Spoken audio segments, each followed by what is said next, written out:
വേഗം വരുന്ന കർത്താവായ യേശു ക്രിസ്തുവിന്റെ നാമത്തിൽ എല്ലാ വിശുദ്ധന്മാർക്കും സ്നേഹവന്ദനം. കർത്താവിൻ്റെ വലിയ കൃപയാൽ കർത്താവ് നമുക്ക് ഒരു ദിവസം കൂടി ദാനമായി നൽകി. ദൈവസേനയിലായിരിക്കുന്നതിനേക്കാൾ സന്തോഷം ഒരു വിശുദ്ധനെ സംബന്ധിച്ചിടത്തോളം മറ്റൊന്നുമില്ല. ഇന്ന് നമുക്ക് ദൈവസേനയിലായിരിക്കുവാനും ദൈവദിനം ഒരുമിച്ച് പഠിക്കുവാനും കർത്താവ് തന്ന കൃപയോർത്ത് കർത്താവിനെ സ്തുതിക്കുന്നു. നമ്മൾ ഈ ദിവസങ്ങളിൽ കഴിഞ്ഞ ആഴ്ചയിൽ നമ്മൾ ചിന്തിച്ചുകൊണ്ടിരുന്നത് അബ്രഹാമിൻ്റെ വിശ്വാസം ഉള്ളവരായിരിക്കും, അവരാണ് യഥാർത്ഥ വിശ്വാസികൾ. അപ്പോൾ ഞാനൊരു യഥാർത്ഥ വിശ്വാസിയാണോ എന്നുള്ളതാണ് നമ്മൾ ചിന്തിച്ചുകൊണ്ടിരുന്നത്. അബ്രഹാമിൻ്റെ വിശ്വാസത്തെക്കുറിച്ചാണ് നമ്മൾ കഴിഞ്ഞ ആഴ്ചയിൽ കണ്ടത്. ഇന്ന് എന്താണ് ആ വിശ്വാസം എന്നുള്ളതാണ്, പ്രത്യേകിച്ചും നമ്മുടെ ആത്മീയ ജീവിതത്തിൽ, പ്രായോഗിക ജീവിതത്തിൽ ആ വിശ്വാസം എങ്ങനെ ക്രിയ ചെയ്യുന്നു എന്നുള്ള വിഷയത്തെക്കുറിച്ചാണ് അല്പമായിട്ട് ചിന്തിക്കുവാനായിട്ട് ആഗ്രഹിക്കുന്നത്. അതിന് ആധാരമായിട്ട് എന്ന് പറയാൻ എന്താണ് വിശ്വാസം? അത് ക്രിസ്തുവിലൂടെ നമുക്ക് ലഭ്യമാകുന്ന ദൈവകൃപയ്ക്ക് നമ്മിൽ നിന്ന് ഉളവാകുന്ന പ്രതികരണമാണ് വിശ്വാസം. ഞാൻ ഒരിക്കൽ കൂടി പറയാം.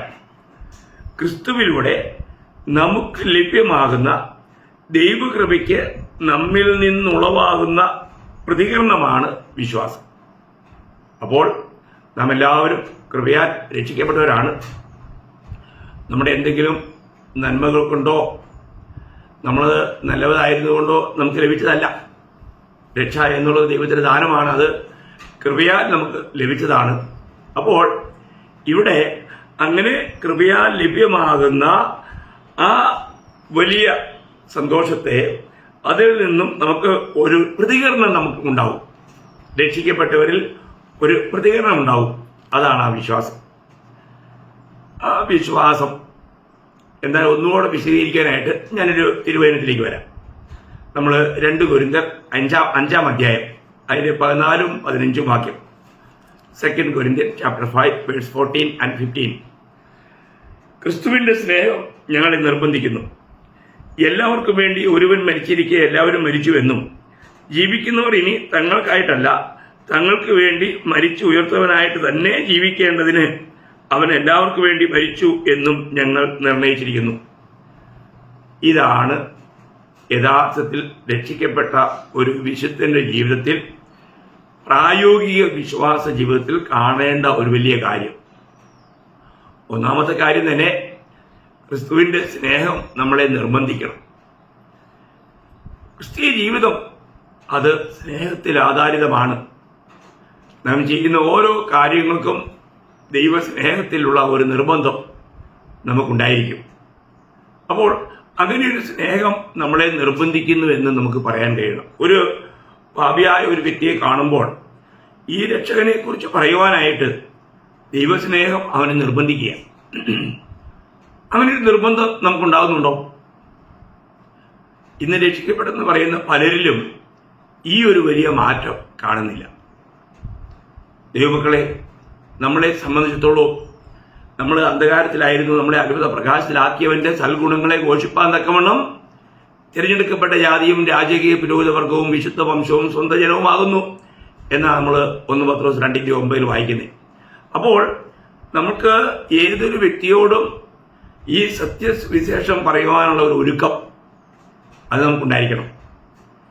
ഈ സമാധാന സുവിശേഷം അത് പറയുവാനുള്ള ഒരുക്കം നമുക്കില്ലെങ്കിൽ നമ്മൾ യഥാർത്ഥത്തിൽ രക്ഷിക്കപ്പെട്ടവരാണോ എന്നുള്ള ഒരു സംശയം ഉണ്ടാകും.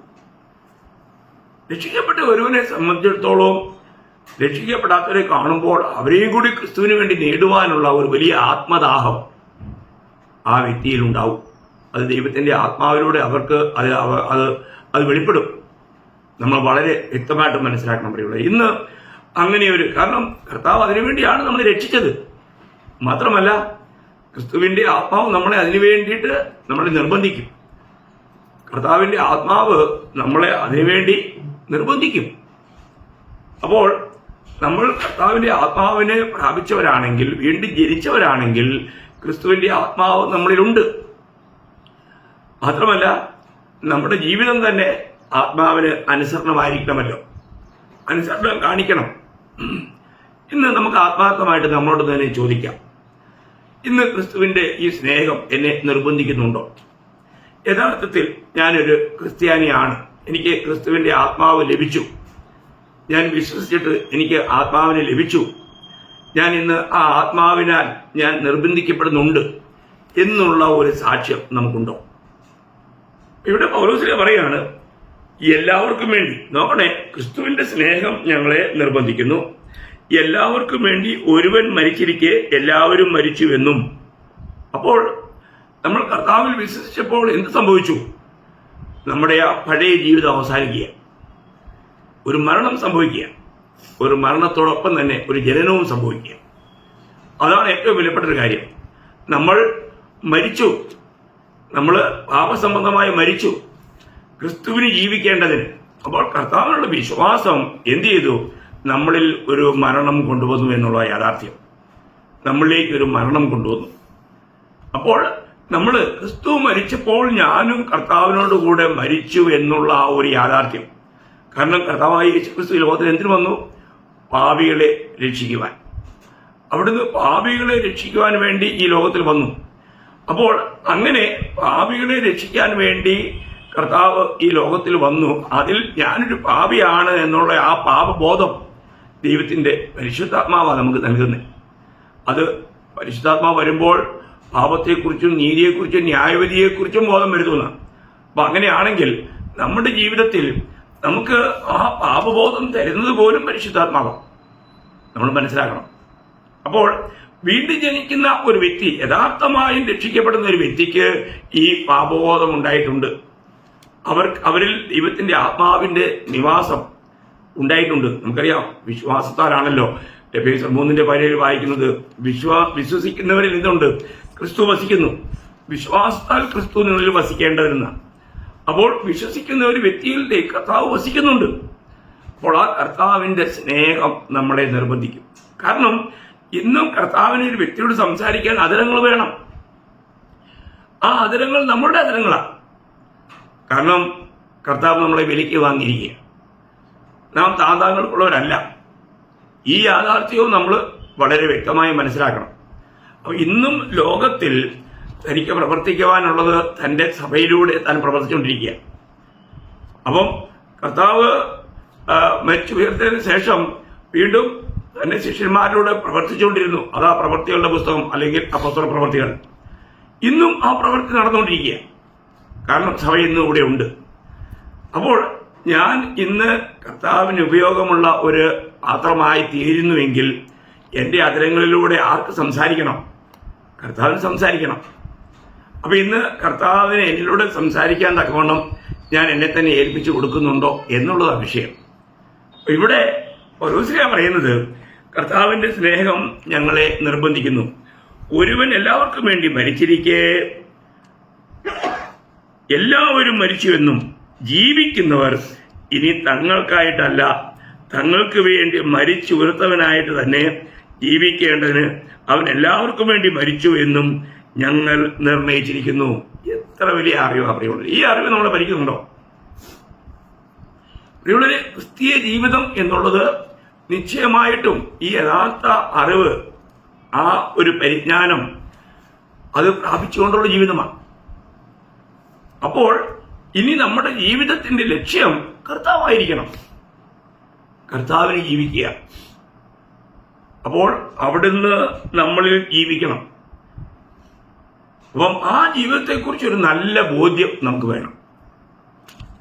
കർത്താവായ യേശു ക്രിസ്തു എനിക്ക് വേണ്ടി മാത്രമല്ല, ആദാമ്യ സന്തതിയിൽപ്പെട്ട, കാരണം ആദാമിൽ നാം എല്ലാവരും ഉണ്ടായിരുന്നു. ഈ ലോകത്തിൽ ജനിച്ചു വീഴുന്ന എല്ലാവരും ആദാമിലുണ്ടായിരുന്നു. അപ്പൊ ആദാമ്യ സന്തതിയിൽപ്പെട്ട സകല പാപികൾക്കും വേണ്ടിയാണ് കർത്താവായ യേശു ക്രിസ്തു ക്രൂശിൽ മരിച്ചത്. അപ്പോൾ അത് ഈ സത്യം സുവിശേഷത്താൽ അംഗീകരിക്കുവാനും കർത്താവായ യേശു ക്രിസ്തുവിൽ വിശ്വസിക്കുവാനും നമുക്കിടയായപ്പോൾ നമുക്ക് എന്ത് സംഭവിച്ചു? നമ്മളൊരു പുതുജനനം, അല്ലെങ്കിൽ വീണ്ടും ജനനം നടക്കുവാനിടയായി. അപ്പോൾ വീണ്ടും ജനിക്കുന്നത് എങ്ങനെയാണ്? ദൈവത്തിന്റെ ആത്മാവിലാണ്. അപ്പോൾ ദൈവത്തിന്റെ ആത്മാവിൽ വീണ്ടും ജനിച്ച ഒരു വ്യക്തിക്ക് ഈ ആത്മാവിനാൽ നടത്തപ്പെടുവാനിടയാവും. അങ്ങനെയാണ് ദൈവസ്നേഹം. അപ്പം ദൈവം നമ്മളിൽ വസിക്കുന്നു എന്നുള്ളതിന്റെ ഒരു അർത്ഥം തന്നെ അവിടെ സ്നേഹത്തിന്റെ വലിയ വ്യാപാരമാണ്. ആത്മാവിന്റെ ഫലം സ്നേഹമാണ്. അപ്പൊ നമ്മളിൽ ഇന്ന് ഈ വീണ്ടും ജനിക്കാത്തവര് സഭയിലൊക്കെ ഉള്ളതായി പ്രശ്നം. കാരണം അവർക്ക് സ്നേഹിക്കാൻ അറിഞ്ഞുകൂടാ, ആത്മാവിന്റെ ഫലം അവരിൽ കാണുന്നില്ല. അപ്പൊ അവര് യഥാർത്ഥത്തിൽ ചിലപ്പോൾ വെള്ളത്തിലൊക്കെ മുങ്ങി അല്ലെങ്കിൽ സ്നാനപ്പെട്ടതൊക്കെ ആയിരിക്കും, കർത്തൃമേശ എടുക്കുന്നുണ്ടായിരിക്കും, സമയം കിട്ടുന്ന പോലെ ബൈബിൾ വായിക്കുകയോ കൂട്ടായ്മയ്ക്കോ വരികയൊക്കെ ചെയ്യുന്നുണ്ടാവും. അതുകൊണ്ട് അവർ വീണ്ടും ജനിച്ചു എന്ന് വരുന്നില്ല. പ്രിയമുള്ളവരെ, യഥാർത്ഥത്തിൽ വീണ്ടും ജനിച്ച ഒരു വ്യക്തി, അവന്റെ പഴയ മനുഷ്യൻ അത് തീർന്നു, അവൻ പുതുതായി തീർന്നു, അവൻ പുതു സൃഷ്ടിയാണ്. ഇന്ന് ക്രിസ്തു അവന് ജീവിക്കുന്നു, അല്ലെങ്കിൽ കർത്താവായ യേശു ക്രിസ്തു അവന്റെ കർത്താവാണ്. അപ്പോൾ നമ്മുടെ ജീവിതത്തിൽ ഈ ഒരു യാഥാർത്ഥ്യം നമ്മൾ വ്യക്തമായിട്ട് ആസ്വദിക്കണം. നമ്മുടെ ആത്മീയ ജീവിതത്തിൽ നമ്മുടെ ബാലിച്ച സമയത്ത് വീഴ്ചകൾ വന്നു വരാം. എന്നാൽ നമ്മൾ ക്രിസ്തുവെന്ന തലയോളം വളരണം. കാരണം ആത്മീയ ജീവിതം വളർച്ചയുടെ ജീവിതമാണ്. അപ്പൊ നമുക്ക് അതിനെ വളരുവാനായിട്ട് കഴിയുന്നുണ്ടോ? ഞാൻ വളരുന്നുണ്ടോ? നമുക്കറിയാം, ഒരു കുഞ്ഞുകുട്ടി ജനിച്ചു കഴിഞ്ഞാൽ അത് കവന്ന് വീഴും, പതുക്കെ പതുക്കെ എഴയാൻ തുടങ്ങും, അതായത് എഴുതിട്ട് നടക്കാൻ തുടങ്ങും, വീഴാൻ തുടങ്ങും. എന്നാൽ അതിനുശേഷം അത് വീഴ്ചയില്ലാതെ നേരെ നടക്കും. ഇത് ആത്മീയ ജീവിതത്തിലും ആ ശൈശവ ദിശയിൽ അങ്ങനെയുള്ള കാര്യങ്ങൾ സംഭവിക്കാം, വീഴ്ചകളൊക്കെ വരാം. എന്നാൽ വീണ്ടും നമ്മൾ ആത്മാവിൽ വളരും തോറും നമ്മൾ ഓരോ ദിവസവും ക്രിസ്താനുരൂപരായി തീർന്നുകൊണ്ടിരിക്കുക. നമ്മൾ ആത്മാവിനെ അനുസരിച്ച് ക്രിസ്തുവിനെ പ്രതിബിംബിക്കുന്നവരായി, ക്രിസ്തുവിന്റെ അനുയായികളായി, ക്രിസ്തുവിന്റെ സാക്ഷിയായി നാം വളരുകയാണ്. അപ്പോൾ നമുക്ക് നമ്മുടെ ജീവിതത്തിൽ ഓരോ വളർച്ചയിലും നമുക്ക് കാണാൻ കഴിയുന്നത് ക്രിസ്തുവിനെയാണ്. അപ്പൊ അങ്ങനെ ക്രിസ്തുവിനെ വെളിപ്പെടുത്തി ജീവിക്കുവാനായിട്ട് നമുക്ക് കഴിയുക, ക്രിസ്തുവിന് ജീവിക്കുക. ഇന്നും അനേകരും എപ്പോഴും കർത്താവേ എന്ന് വിളിക്കും, പക്ഷെ കർത്താവിന് അവരുടെ ജീവിതത്തിൽ കർത്തൃത്വമില്ല. കർത്താവ് തന്നെ പറഞ്ഞ കാര്യം നിങ്ങൾക്കറിയാം, മത്തായി 7:21, എന്നെ കർത്താവേ കർത്താവേ എന്ന് വിളിക്കുന്ന ഏവനുമല്ല, എന്റെ സ്വർഗീയ പിതാവിന്റെ ഇഷ്ടം ചെയ്യുന്നവനത്രേ സ്വർഗരാജ്യത്തിൽ പ്രവേശിക്കുന്നതെന്നാണ്. അപ്പോൾ നമ്മുടെ ജീവിതത്തിൽ നമുക്ക് കർത്താവേ എന്നുള്ള വിളി മാത്രം പോരാ, നമ്മൾ കർത്താവിനെ പൂർണ്ണമായും അനുസരിക്കുന്നവരായിരിക്കണം. അനുസരണമുണ്ടോ? അബ്രഹാമിനെ വിളിച്ചു. അബ്രഹാമിനെ വിളിച്ചപ്പോൾ എങ്ങോട്ട് പോകേണ്ടു എന്ന് അറിയുന്നില്ല, എന്നാൽ താൻ പുറപ്പെട്ടെന്ന എബ്രായർ 11:8 നാം വായിക്കുന്നത്. അപ്പോൾ ഇവൻ ഉൽപ്പത്തി 12:1 പറഞ്ഞെന്താ? അബ്രഹാമിനെ വിളിച്ചു, ഞാൻ കാണിപ്പാനിരിക്കുന്ന ദേശത്തേക്ക് എന്നാ പറഞ്ഞേ. അവൻ പുറപ്പെട്ടു. വിശ്വാസത്താലുള്ള യാത്രയായിരുന്നു. എങ്ങോട്ട് തിരിയണം, എത്രമാത്രം പോകണം, ഇതെല്ലാം അതേ സമയങ്ങളിൽ ദൈവം തന്റെ ആലോചന തന്റെ ദാസനായ അബ്രഹാമിന് കൊടുത്തു. പ്രിയമുള്ളവരെ, അത് തന്നെയാണ് നമ്മുടെ ജീവിതത്തിൽ നമ്മളെ വിളിച്ച നമ്മുടെ കർത്താവിന് നമ്മളെക്കുറിച്ചുള്ള തിരീതം അത് നമ്മൾ അറിയണം. നമ്മൾ കർത്താവിനെ ഘോഷിക്കുന്നവരായിരിക്കണം, അവിടുത്തെ സാക്ഷികളായിരിക്കണം. നിങ്ങൾ എന്റെ സാക്ഷികൾ എന്ന് കർത്താവ് പറഞ്ഞില്ലേ? അതിനുവേണ്ടിയല്ലേ ദൈവത്തിന്റെ പരിശുദ്ധാത്മാവിനെ നമുക്ക് നൽകിയത്. അപ്പോസ്തല പ്രവൃത്തി 1:8 എല്ലാവർക്കും സുപരിചിതമാണ്. എന്നാൽ പരിശുദ്ധാത്മാവ് നിങ്ങളുടെ മേലെ വരുമ്പോൾ നിങ്ങൾ ശക്തി ലഭിച്ചിട്ട് യെരുശലേമിലും യഹൂദിയായാലും ശമരിയായും ലോകത്തെമ്പാടും എന്റെ സാക്ഷികളാവും. പ്രിയമുള്ളവരെ, ഇന്ന് നമ്മൾ യഥാർത്ഥമായിട്ടും കർത്താവിന്റെ സാക്ഷിയാകുന്നുണ്ടോ? നമ്മളിൽ മറ്റുള്ളവർക്ക് ക്രിസ്തുവിനെ കാണുവാൻ കഴിയുന്നുണ്ടോ? യഥാർത്ഥമായ ഒരു ക്രിസ്തീയ ജീവിതം താൻ നയിക്കുന്നു എന്ന് നമുക്ക് പ്രാഗൽഭ്യത്തോടെ പറയാൻ കഴിയുമോ? ഇന്ന് അനേക വ്യക്തികൾ അവർ ജോലി ചെയ്യുന്ന സ്ഥാപനങ്ങളിൽ അവരൊരു ക്രിസ്ത്യാനിയാണെന്ന് പലർക്കും അറിഞ്ഞുകൂടാ. എന്ന് പറഞ്ഞാൽ ക്രിസ്തുവിനെ വെളിപ്പെടുത്തി ജീവിക്കുന്നില്ല എന്ന് സാരം. നമ്മൾ ചിന്തിക്കണം, നമുക്ക് ഈ കർത്താവിനെ സാക്ഷിയാവാൻ കഴിയുന്നുണ്ടോ? ലജ്ജ കൂടാതെ കർത്താവിനെ സാക്ഷിക്കുവാൻ, മറ്റുള്ളവരോട് ഈ യഥാർത്ഥ രക്ഷകനെ കുറിച്ച് പറയുവാൻ നമുക്ക് കഴിയുന്നുണ്ടോ പ്രിയമുള്ളവരെ? അപ്പോൾ ഇന്നും ഈ സുവിശേഷം ഇന്ന് മറ്റുള്ളവരിലേക്ക് എത്തേണ്ടത് നമ്മളിലൂടെ. അതിനുവേണ്ടി ദൈവം ഒരു പാത്രമായി നമ്മളെ തിരഞ്ഞെടുത്തിരിക്കുന്നത്. അപ്പോൾ യേശുവിന്റെ കർത്തൃത്വം നമുക്കുണ്ടെങ്കിൽ ഇന്ന് കർത്താവായിരിക്കും നമ്മളിൽ ജീവിക്കുന്നത്, കർത്താവിന്റെ പ്രവൃത്തിയായിരിക്കും നമ്മൾ വെളിപ്പെടേണ്ടത്. അതിന്റെ അർത്ഥം നമ്മൾ മറ്റുള്ള കാര്യങ്ങളൊന്നും ചെയ്യുന്നതല്ല, അത് ചെയ്യുന്നത് പോലും കർത്താവിന്റെ മഹത്വത്തിനും എല്ലാത്തിലും കർത്താവിൽ ആശ്രയിച്ചും കർത്താവിൽ ശരണപ്പെട്ടും കർത്താവിന് മഹത്വം ലഭിക്കണമെന്നുള്ള ഏക ലക്ഷ്യത്തിലുമായിരിക്കും. അപ്പോൾ ഇന്ന് നമ്മളുടെ ജീവിതം അങ്ങനെയാണോ? അപ്പോൾ ഇവിടെ പൗലോസ് പറയാണ്, നമ്മൾ ദൈവസ്നേഹം ഞങ്ങളെ നിർബന്ധിക്കുന്നു. എല്ലാവർക്കും വേണ്ടി ഒരുവൻ മരിച്ചിരിക്കെ എല്ലാവരും മരിച്ചുവെന്നും ജീവിക്കുന്നവർ ഇനി തങ്ങൾക്കായിട്ടല്ല തങ്ങൾക്ക് വേണ്ടി മരിച്ചുയർത്തവനായിട്ട് തന്നെ ജീവിക്കേണ്ടത്, അവന് വേണ്ടി തന്നെ ജീവിക്കേണ്ടതെന്ന. അപ്പൊ കർത്താവിന് വേണ്ടി തന്നെയാണോ നമ്മൾ ജീവിക്കുന്നത്? അപ്പൊ ഞാൻ പറയട്ടെ, നമ്മുടെ ജീവിതത്തിൽ രക്ഷിക്കപ്പെട്ട ഒരു ദൈവപൈതലിന് ഞാൻ കർത്താവിന് വേണ്ടി വിലയ്ക്ക് വാങ്ങപ്പെട്ടവനാണ്, ഞാൻ കർത്താവിന് ഉപയോഗിക്കുവാൻ വേണ്ടി ദൈവം എന്നെ ഒരു മാനപാത്രമായി ഹീനപാത്രത്തെ തീർത്തിരിക്കുന്നു. ആ ബോധ്യം നമ്മളെ ഭരിക്കണം. അതും നമ്മൾ ദൈവസ്നേഹത്താൽ നിർബന്ധിതരായി ചെയ്യണം. ഞാൻ ഇതിനോട് ചേർന്ന് നമ്മൾ റോമാലേഖനം 14-ാം അധ്യായം 7-8 വാക്യം വായിക്കുമ്പോൾ വളരെ ഗഹനമായിട്ടൊരു കാര്യം അവിടെ പൗലോസ്ലീഹ പറയുന്നുണ്ട്. റോമാലേഖനം 14-ാം അധ്യായം അതിന് 7-8 വാക്യം. ആരും തനിക്കായി തന്നെ, അപ്പോൾ ഇവിടെ 7-8, നമ്മിൽ ആരും തനിക്കായി തന്നെ ജീവിക്കുന്നില്ല, ആരും തനിക്കായി തന്നെ മരിക്കുന്നതുമില്ല. ജീവിക്കുന്നുവെങ്കിൽ നാം കർത്താവിനായി ജീവിക്കുന്നു, മരിക്കുന്നുവെങ്കിൽ കർത്താവിനായി മരിക്കുന്നു. അതുകൊണ്ട് ജീവിക്കുന്നുവെങ്കിലും മരിക്കുന്നുവെങ്കിലും നാം കർത്താവിനുള്ളവർ തന്നെ. കണ്ടോ, അതാ പ്രിയമുള്ളവരെ ഉറപ്പ്. നമ്മുടെ ജീവിതം എപ്പോഴും മറ്റുള്ളവർക്ക് വേണ്ടി ആയിരിക്കണം എന്നുള്ളത് ദൈവം ആഗ്രഹിക്കുന്നത്. നോക്കണേ, നമ്മളിലാരും നമുക്ക് തന്നെയായിട്ട് ജീവിക്കുന്നില്ലെന്ന. പിന്നെ ആർക്കു വേണ്ടി ജീവിക്കുന്നേ? മറ്റുള്ളവർക്കായി. കർത്താവായ യേശുക്രിസ്തുവിന്റെ ജീവിതം ആർക്കു വേണ്ടിയായിരുന്നു? നമുക്ക് വേണ്ടിയായിരുന്നു. ഇതുപോലെ ക്രിസ്തുവിലായി കഴിയുമ്പോൾ നമ്മുടെ ജീവിതം മറ്റുള്ളവർക്ക് വേണ്ടി ആയിത്തീരണം. എത്ര ലളിതമായിട്ടാണ് ദൈവത്തിന്റെ വചനത്തിൽ പറഞ്ഞിരിക്കുന്നത്. നമുക്കത് ഗ്രഹിക്കാൻ കഴിയുന്നുണ്ടോ? ഇത് ദൈവത്തിന്റെ പരിശുദ്ധാത്മാവ് നമുക്ക് വെളിപ്പെടുത്തി തരാതെ ഈ സത്യം നമുക്ക് വെളിപ്പെട്ട് കിട്ടുകയില്ല. അപ്പോൾ ചിന്തിക്കുക. അപ്പം ഇവിടെ നാം പഠിക്കേണ്ട ഏറ്റവും വലിയ കാര്യം എന്ന് പറഞ്ഞാൽ, പ്രിയ ദൈവമക്കളെ, ഇന്ന് യഥാർത്ഥത്തിൽ നമ്മൾ കർത്താവിനായി ജീവിക്കുന്നുണ്ടോ? അതാണ് നമ്മൾ ചിന്തിക്കേണ്ടത്. നാം കർത്താവിനായി ജീവിക്കുന്നുണ്ടോ? ഇന്ന് നാം കർത്താവിന് പ്രയോജനപ്പെടുന്നുണ്ടോ? ഈ ഒരു വലിയ യാഥാർത്ഥ്യം. ഞാൻ ഒരു കാര്യം എന്ന് പറഞ്ഞാൽ, നമ്മൾ പൗലോസ്ലീഹയുടെ ജീവിതം നമ്മൾ പരിശോധിച്ചാൽ, ഒരു കാലത്ത് താൻ ദൈവസഭയ്ക്കെതിരായിട്ട് പ്രവർത്തിച്ചൊരു വ്യക്തിയാണ്. നമ്മൾ ചിന്തിക്കണം. നമുക്കൊരു വ്യക്തിക്ക് ദൈവം വെളിപ്പെട്ട് കിട്ടുക എന്നുള്ളത് തന്നെ ദൈവകൃപയാണ്. എന്നാൽ തന്റെ മുമ്പിലത്തെ നടപ്പ് യഹൂദ മതാചാരിയായി, മതത്തിൽ വളരെ തീഷ്ണതയുള്ളവരായി, ആ തലമുറയിൽ വളരെ എരിവുള്ളവനായി പ്രവർത്തിച്ചൊരു വ്യക്തിയാണ്.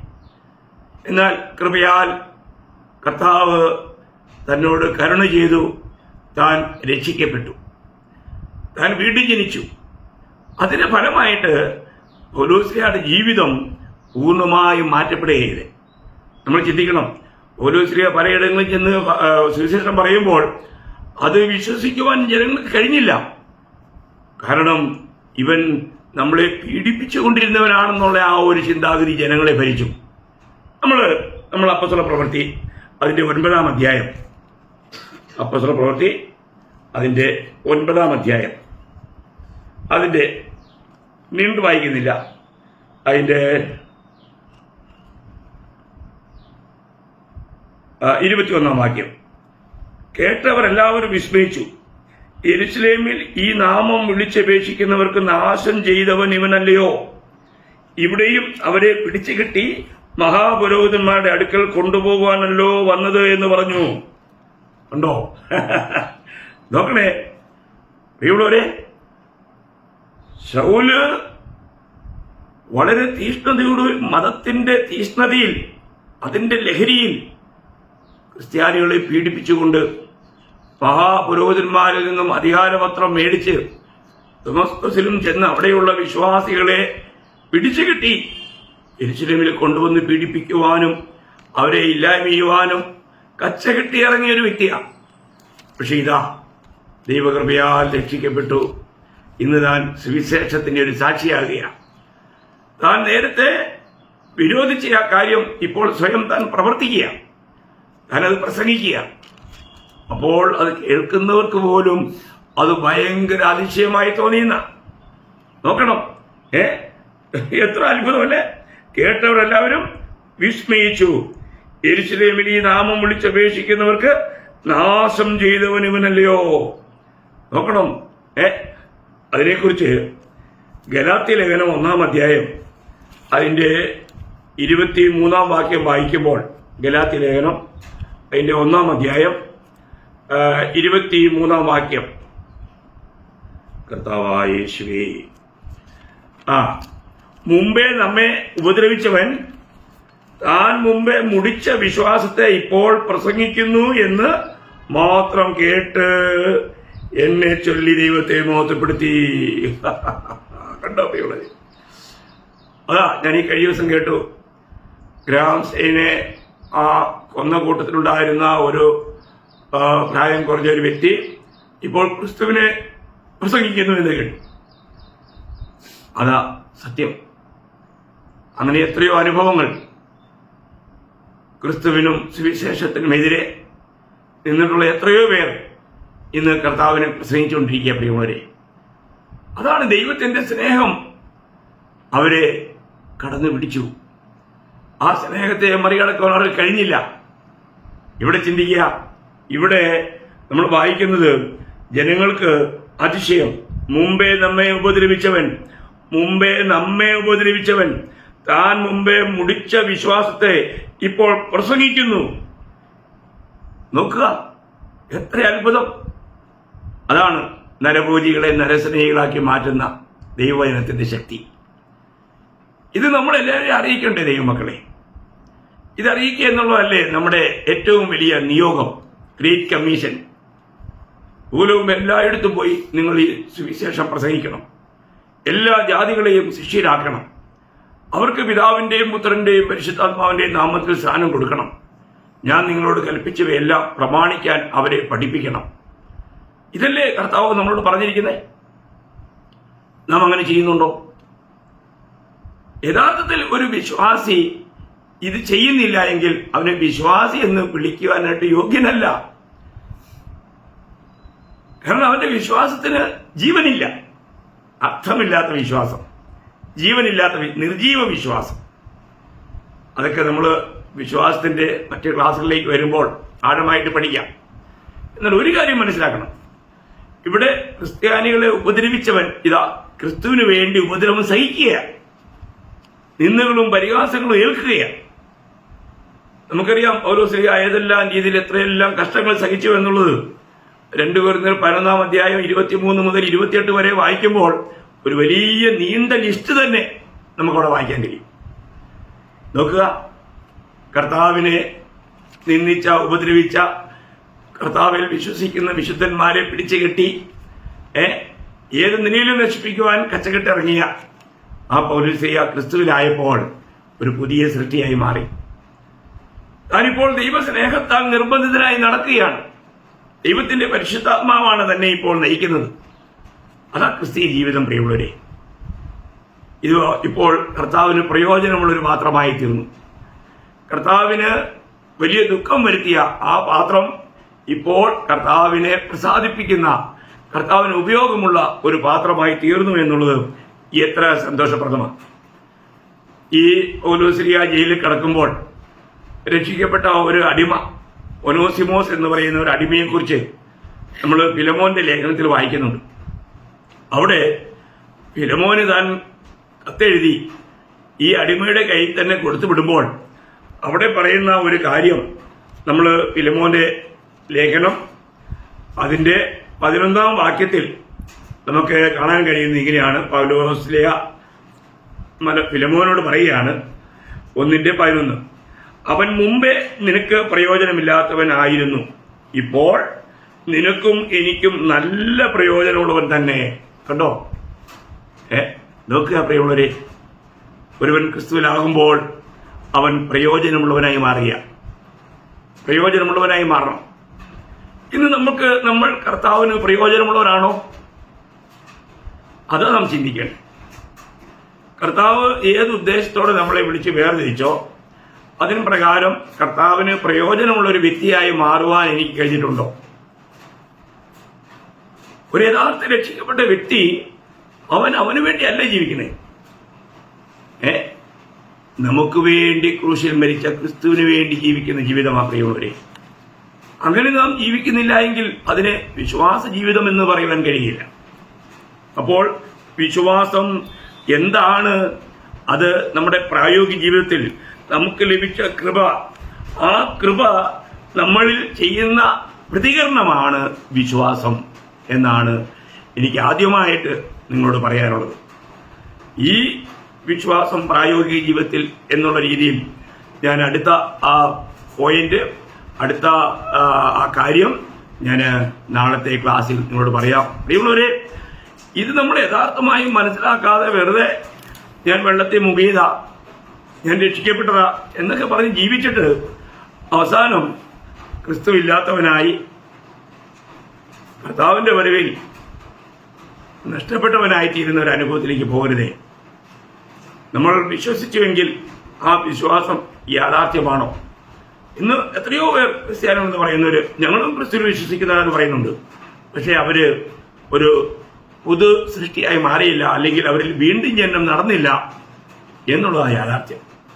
വീണ്ടും ജനിച്ച ഒരു ദൈവ പൈതലിന് ഈ കർത്താവിനെ കുറിച്ച് മറ്റുള്ളവരോട് പറയാതിരിക്കാനോ നശിച്ചു പോകുന്ന ആത്മാക്കളെ കുറിച്ച് ഭാരമില്ലാതിരിക്കാനോ കഴിയില്ല. പ്രിയമുള്ളവരെ, നമ്മിലാരും നമുക്കായി ജീവിക്കുന്നില്ല, നമ്മിലാരും നമുക്കായി മരിക്കുന്നില്ല.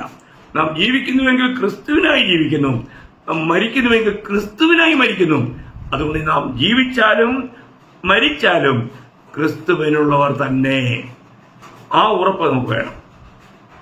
ഇന്ന് ഞാൻ മരിച്ചാൽ ഞാൻ എന്റെ കർത്താവിനോട് കൂടി ആയിരിക്കുമെന്ന് നമുക്ക് ഉറപ്പ് വേണം. അനേക വിശുദ്ധന്മാർക്കും ആ ഉറപ്പ് നഷ്ടപ്പെട്ടിരിക്കുകയാണ്. എന്നെ കേൾക്കുന്ന എല്ലാ ദൈവമക്കളോടും ഞാൻ ചോദിക്കട്ടെ, ഇന്ന് നിങ്ങൾക്ക് യഥാർത്ഥമായിട്ടും ഈ ഉറപ്പുണ്ടോ?